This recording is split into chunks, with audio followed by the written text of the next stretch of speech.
kemarin. Ternyata masalahnya mereka ini banyak di karir ini. Saya harus berikan bimbingan mereka ini. Kapan nih bagusnya saya kasih bimbingan mereka ini di depan saja. Bagusnya saya kasih bimbingan mereka ini. Misalnya banyak kesulitan dalam menentukan karir, malah mereka sudah mau lulus ini juga ini.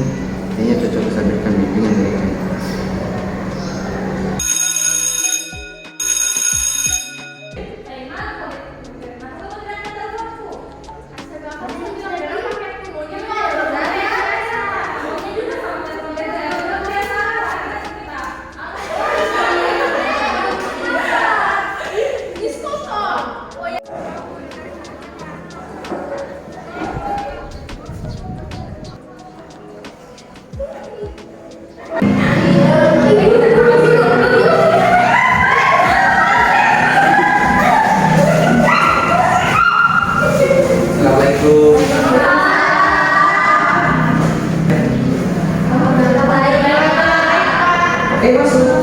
Masuk dari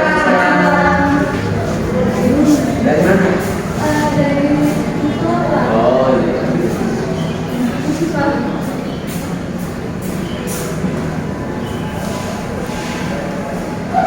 Oke, jadi kedatangan Bapak di sini, kemarin saya sudah bagi angket, oh? Ya Pak. Bisa dari kemarin dengan intensi. Ya Pak.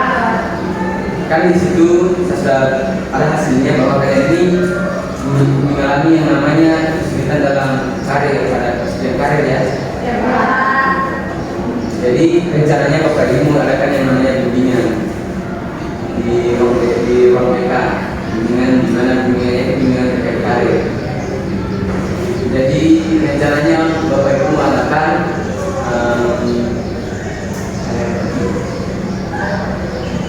sini di depan, ini di depannya.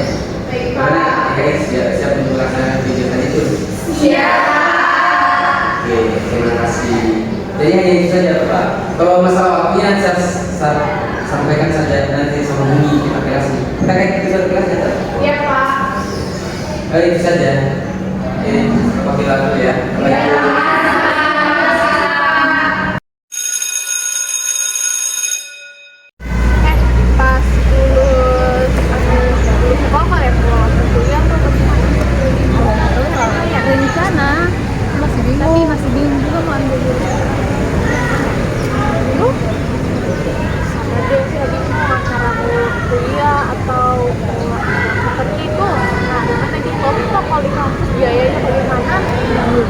Jurusan juga nggak tahu apa itu masuk tadi ada kan namanya kalian dari pas bimbingannya Pak Udin ada iya kita masuk saya sih itu mau teman dulu harusnya ya mau ketemu mau bahas tentang karir.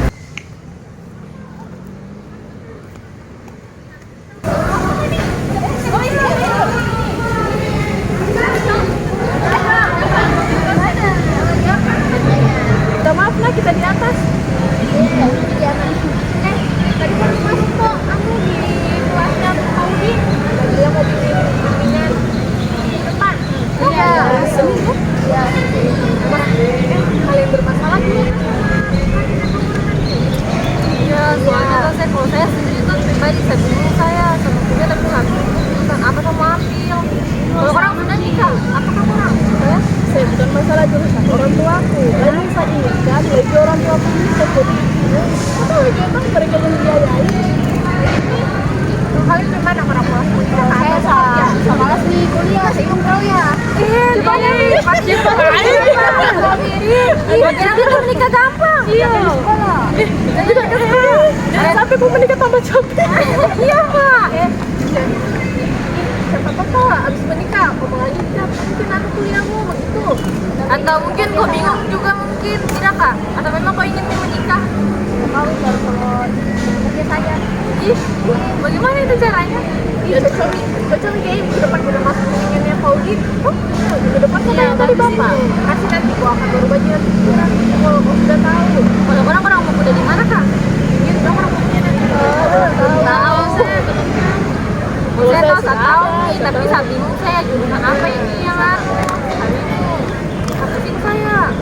prinsipnya sama orang gimana kak? Nah, kalau bikin sama orang gitu selo maunya orang tua aku dia matematika.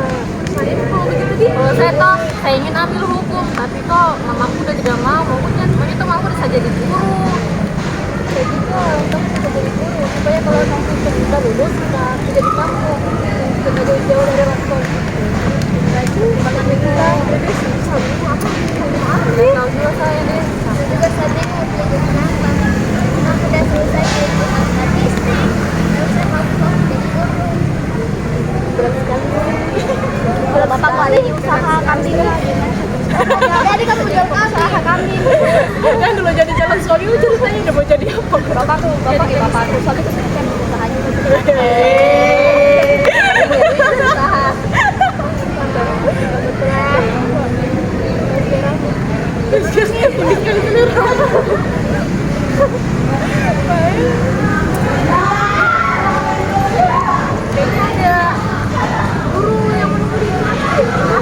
iya ada mana itu baru juga istirahat dah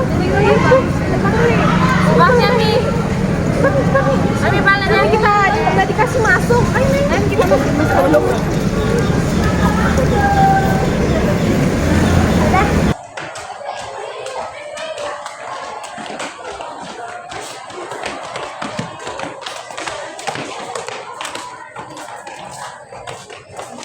Assalamualaikum warahmatullahi wabarakatuh. Waalaikumsalam warahmatullahi wabarakatuh.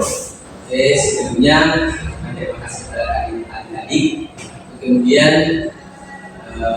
hadir di sini untuk melaksanakan kegiatan bimbingan. Ya Pak, sama-sama. Oke, bagaimana kabarnya hari ini? Alhamdulillah.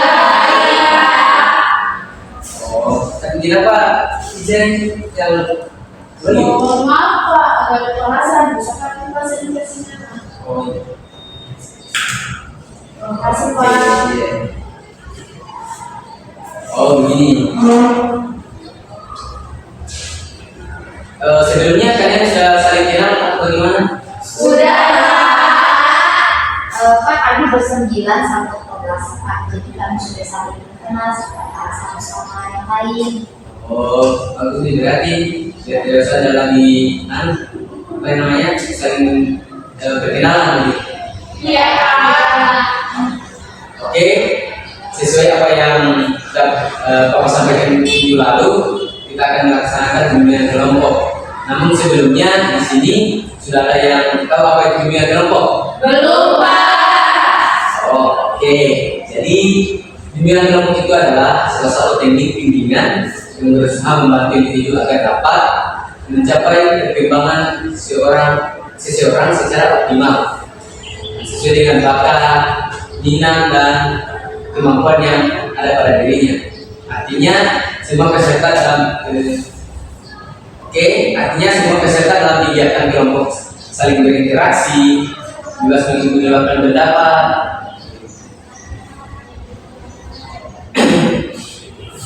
Itu kemudian ada pun tujuan dari diadakannya bimbingan kelompok ini tentunya agar adik-adik sekalian dapat menambah wawasan dan informasi mengenai potensi diri kalian, mengenai bakat, minat dan adik-adik sehingga adik-adik muda dalam mengambil suatu keputusan.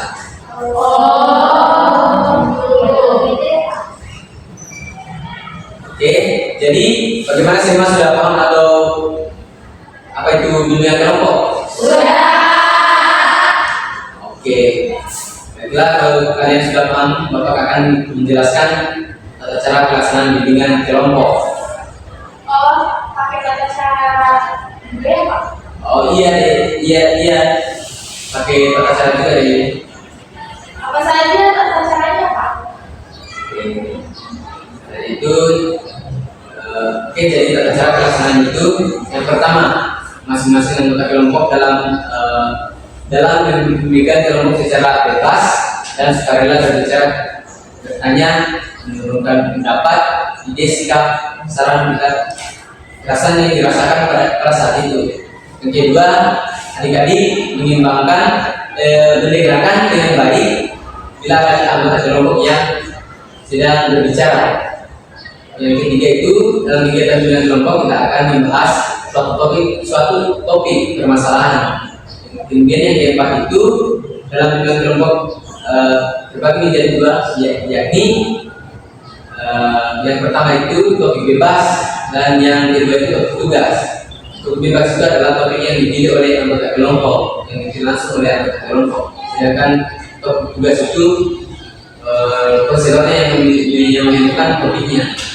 Jadi di sini kita akan menggunakan topik tugas yang dimana kebijakan itu yang menjadikan kebijakan atau konselor yang menentukan topik dari bimbingan sendiri. Oke, jadi bagaimana? Sudah paham? Oke, selain itu adik-adik perlu kita tahu juga bahwa dalam bimbingan kelompok itu terdapat asas-asas. Di antaranya asas kesukarelawan, keterbukaan, kenormatan dan kerahasiaan. Jadi Pak, dengan prosedur ini bersifat rahasia ya? Oh iya, jika memang ada sesuatu hal yang berkaitan dengan perilaku pribadi kalian dan perlu untuk dirahasiakan, maka masing-masing kalau harus bisa menjaga, kita harus menjaga yang terkait bimbingan yang telah kita bicarakan dalam mengikuti kegiatan bimbingan kelompok. Baik itu pokoknya intinya apa yang kita bahas dalam ruangan itu tidak keluar. Pokoknya dia yang kita itu hanya dalam yang itu bimbingan itu sendiri. Hanya sifatnya rahasia. Oke. Berarti adik-adik sekalian ini kelihatan tegang. Jadi Bapak akan mengatakan yang namanya speaking. Oke, adik-adik semuanya berdiri. Jadi model speakingnya ini Bapak akan mengatakan yang namanya latih fokusan. Untuk melatih fokusan dan dari adik-adik untuk melaksanakan yang namanya bimbingan.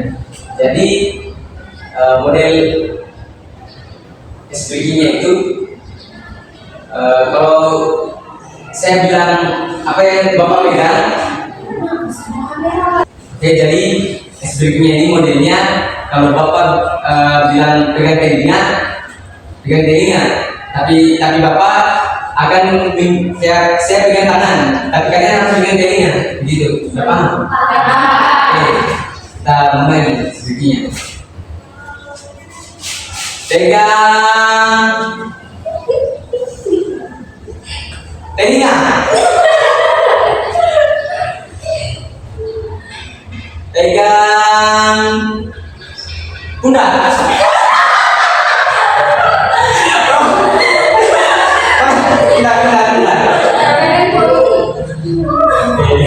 Oke, kita ulang. Kayaknya ada yang belum fokus. Hanya masalahnya tadi yang pegang kaki ya. Jadi sudah tahu tak itu? Pegang kepala, pegang telinga, pegang kaki. Oke. Sudah tadi kan itu saya rasa speakingnya sudah cukup karena adik-adik juga kelihatannya sudah fokus tadi karena pasti ada kesalahan-kesalahan. Kalau tahap tadi yang pertama banyak kesalahan. Oke, silakan dulu lagi adik-adik.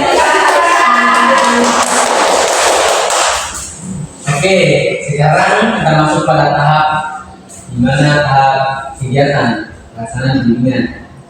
Baik, Bapak akan menjelaskan materi atau topik yang Bapak sampaikan tadi, yaitu terkait karakter. Oke.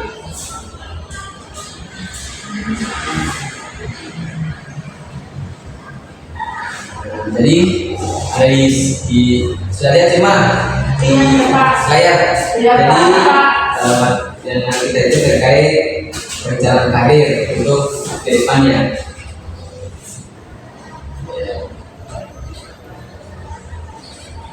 Jadi yang pertama tadi kita bahas terkait apa itu karir, kan sudah Bapak jelaskan tadi ya, bertahap juga kan. Oke. Kemudian yang kita akan bahas itu juga terkait melanjutkan studi ke perguruan tinggi. Di sini tuh terkait bagaimana kita studi jurusan itu sendiri. Kemudian topiknya juga yang selanjutnya itu bagaimana kita memasuki dunia kerja itu sesuai dengan keterampilan kita. Oke.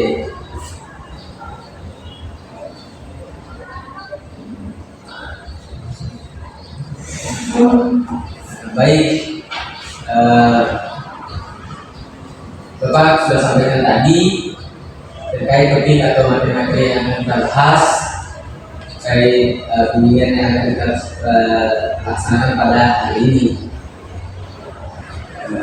Jadi sebelum kita saya bertanya dulu kepada adik-adik, apa sih intinya topik yang kita akan bahas pada kesempatan kali ini? Saya Pak. Iya, oke, saya persilahkan. Baik, menurut saya Pak, topik ini sangat penting karena bisa membantu kami dalam memilih ataupun menentukan jurusan yang sesuai dengan bakat atau passion yang kami miliki. Oke, ya benar sekali. Jadi banyak mahasiswa di Indonesia mengaku selalu jurusan ketika sudah menjalankan perkuliahan, bahkan ada yang nekat keluar dari apa yang sudah dia jalani beberapa semester begitu dia jalani, dia putus kuliah karena dia tidak sesuai dengan apa minat dan bakatnya gitu. Sebenarnya alasannya sih karena adanya karena perencanaan karir mereka itu tidak matang. Mereka tidak rencanakan dengan bagaimana ini, tidak hanya memilih pilih saja, ada yang ikut-ikutan trennya, ikutan temannya, makanya asal masuk. Yang penting temannya dia masuk di jurusan ini, saya ikut-ikutan, kan begitu kan? Jadi dia begitu. Ada juga kadang itu tidak sesuainya juga itu karena orang tua, ya, pilihannya kita dengan orang tua itu berbeda. Itu juga salah satu faktornya. Ada juga faktor dari dorongan teman sebaya begitu, dengan teman sebaya tadi yang sesuai kayak yang seperti saya jelaskan tadi. Jadi Pak, bagaimana cara memilih dan menentukan jurusan yang tepat? Oke, nah bagaimana sih cara memilih dan menentukan program studi dan jurusan kuliah yang tepat?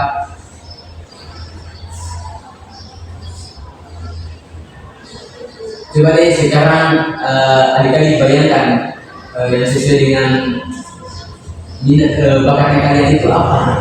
Ambil itu di jurusan dulu, apa yang menjadi kita rasa diri dulu, apa yang menjadi keinginan kita, yang menjadi apa hobi yang sesuai dengan yang ada pada diri kita sendiri. Kemudian bagusnya saya di mana, cocoknya saya di mana, bakatnya kalian sesuai dengan apa, sesuai dengan bidang ini. Pokoknya kalian harus sesuaikan dengan keinginannya kita, keinginan hatinya kita, dan bakat yang kita miliki, agar kemudian tidak terjadi kayak macam putus kuliah, kayak kuliahnya tidak acuh, tidak mengikuti kuliah dengan baik, begitu dia.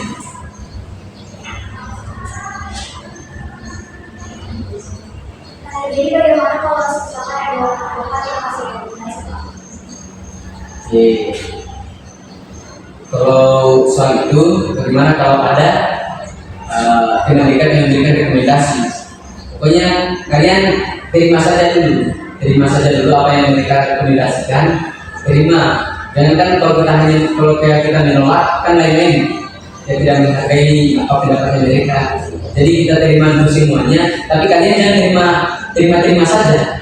Kayak Yudi terima bagaimana, kayak terima saja apa saran yang diberikan oleh teman-teman dekatnya kita begitu. Kita harus menyaring dulu, benar kesesuaiannya dengan kita, apa cocok dengan kita atau tidak. Gitu.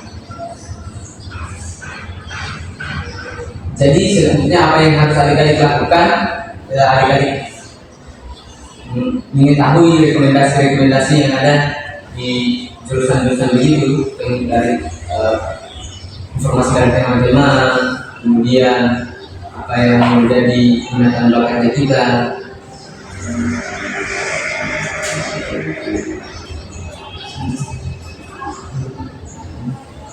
Mungkin mengenai pendidikan ya Pak? Oh, mengenai pertanyaan kalian terkait jenjang perkuliahan begitu, namanya studi-studi itu kan di dunia pendidikan itu ada beberapa jenjang perkuliahan, ada yang S1, S2, dan S3. S1 ya, S1, S2, S3 itu tahapan-tahapan dari kira-kira sudah lulus S1 kita lanjut S2, kemudian S3 kan begitu kan. Namun ada juga yang di bagian ada dari tiga itu dia kurang lebih 3 tahun dia perkuliahan. Jangka waktu perkuliahan kalau yang S1 nya kan dia maksimalnya itu dia 8 semester 4 tahun. Selanjutnya setelah kalian itu yang kalian harus perhatikan juga itu fasilitas dari kampus itu sendiri, atau apakah yang kalian harus searching, kalian cari itu sesuai dengan apa yang kalian sedang di kampus itu sendiri. Kemudian selanjutnya oke, sampai di sini ada yang mau ditanyakan lagi? Saya Pak, kalau terkait akreditas kampus atau jurusan bagaimana Pak? Oh, itu juga penting. Kalau masalah akreditasi itu kan dia sangat penting juga, karena setelah lulus juga itu kan dia ada yang dimana kalau kita tes kayak mau kerja, ya kan dia itu akreditasi itu dia penting, karena kalau mau tes yang mau kirim ijazah, mau masukkan ijazah dia akreditasi akan dilihat juga akreditasi kampus itu bagaimana. Jurusan kan ada itu jurusan yang memang akreditasinya A, B dan C, itu akreditasi di kampus gitu. Masing-masing jurusan punya akreditasi masing-masing. Jadi Terus Bapak ini yang mendaftar pasti banyak. Terus bagaimana persaingannya Pak? oke, kalau persaingan yang ketat itu sebenarnya kalau kalian bagaimana supaya persaingannya itu tidak terlalu ketat, kalian searching cari jurusan yang memang benar-benar yang peminatnya itu peminatnya itu banyak, namun kalian harus bagaimana kemudian sesuaikan dengan apa namanya kesesuaian dengan bakat dan minatnya kalian. Kemudian kalian harus sebelum kalian lakukan tes itu persaingan, kan banyak persaingan. Masalahnya yang masuk ini bukan hanya dari sekolah, banyak sekolah yang masuk. Ada yang tes SB, SN, ada persaingan begitu. Jadi sebenarnya adik-adik itu bagaimana kemudian kalian memilih jurusan yang sesuai dengan dirinya kalian sendiri itu, sehingga setelah kalian melakukan tes atau memasuki perguruan tinggi tidak dalam persaingan itu kalian tidak kesulitan. Kalian harus searching juga, kalau ini kebutuhannya kayak masuk jurusan ini, apa sih yang harus kita miliki di diri yang kita sendiri agar saya itu bisa diterima di jurusan ini. Kan ada tesnya juga biasanya begitu, tes untuk masuk ke perguruan tinggi itu sendiri, agar kemudian adik-adik bisa lolos ke perguruan tinggi yang kita pilih. Selanjutnya kita bahas mengenai diskusi-diskusi yang dimaksud di sini adalah diskusi mengenai program studi yang dipilih oleh orang-orang di sekitar, semisal wali kelas, orang tua dan wali kelas dan teman-teman dekat. Wah, menarik nih Pak. Ya, menarik kan penting karena perlu diperhatikan. Oke, jadi adik-adik jangan lupa keputusan dalam mengambil program studi juga dipengaruhi oleh pihak lain. Kalau di sekolah misalnya wali kelas, adik-adik bisa minta saran dari wali kelas untuk kemudian memilih jurusan begitu. Kemudian wakil akan dengan senang hati memberikan adik-adik saran atau gambaran yang cocok untuk diri kalian karena bagi kalian juga itu kan dia pasti dia tahu karakter mana bakat yang sesuai dengan anak ini karena dia kan dalam proses belajar itu kan dia ada yang namanya observasi apa kesesuaiannya dengan dan dia bidangnya di mana dia kan dia bisa melihat di nilai-nilai yang kalian dapatkan di masa kalian masa proses belajar mengajar ini. Lalu Pak, bagaimana tentang diskusi dengan orang tua? Oke, diskusi dengan orang tua. Biasanya kan adanya tidak kesesuaian antara dengan anak dan orang tua, tidak sesuai begitu. Jadi sebenarnya pintar-pintarnya adik-adik bagaimana kalian sampaikan kepada orang tua bahwasanya saya ini jelaskan dengan baik tapi dengan kalimat-kalimat yang tidak membuat orang tua itu marah. Pokoknya gunakanlah kalimat yang baik dan benar supaya kemudian orang tua kalian dia pahami, dia mengerti apa yang adik-adik rasakan. Jelaskan bahwa saya ini sebenarnya saya terlalu suka dengan apa yang diberikan orang tua yang ditunjukkan orang tua kayak semacam kau mau kuliah tapi orang tua katanya tidak usah kuliah, lanjutkan saja kayak semacam apa namanya usaha orang tua, lanjutkan saja usaha orang tua.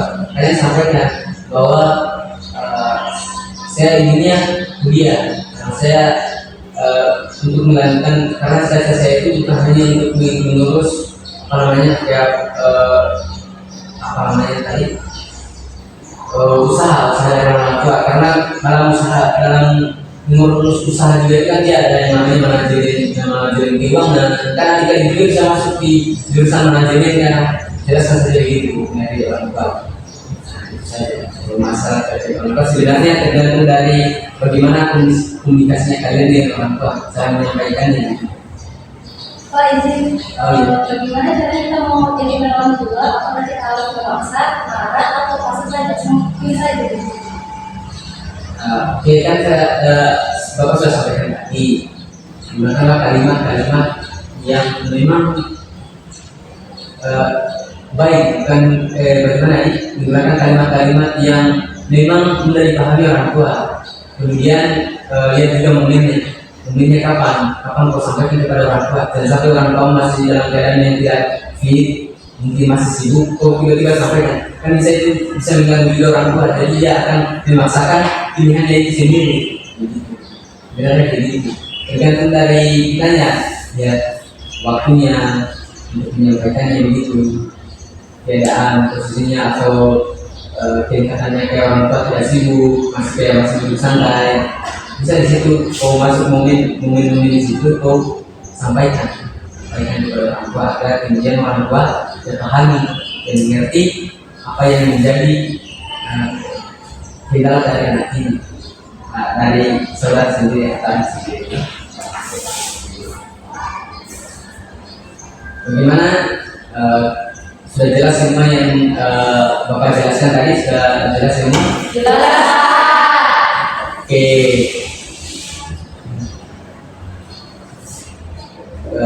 Karena juga sudah waktu yang tentukan kan waktu yang kita laksanakan ini kan dia kalau pertandingan itu dia selama beberapa waktu saja karena ada keterbatasan waktu maka kita akan masuk pada tahap pengakhiran. Jadi oke, saya rasa cukup topik pembahasan kita pada dunia kelompok kali ini dan akhirnya juga saya rasa sudah paham terkait apa yang menjadi kendala adik-adik. Pokoknya tadi apa yang disampaikan oleh Bapak disimpan dalam hati, dalam pikiran, bahwasanya dalam pemilihan studi juga itu harus matang pemilihan karirnya. Jadi untuk sebelum saya tutup kegiatan bimbingan ini, saya minta satu orang untuk kemudian memberikan kesimpulan dari apa yang menjadi pembahasan topik pada hari ini. Saya Pak. Oke, Fikri, saya silakan. Terima kasih Pak. Dengan bimbingan kelompok kali ini, saya dan teman-teman banyak mendapatkan pengetahuan dan gambaran dalam memilih program studi. Adapun pesan saya mewakili teman-teman adalah Bapak tetap bersedia membantu kami ketika kami mengalami kesulitan yang nantinya, baik itu pemasaran ataupun informasi yang kami butuhkan. Bagaimana teman-teman, sepakat?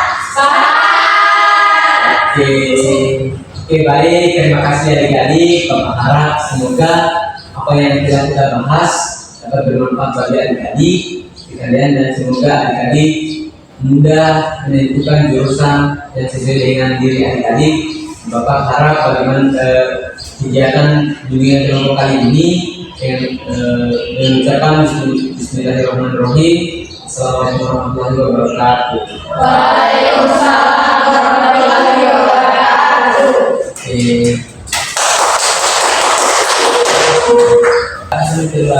Ya, pesawat dulu Pak. Iya.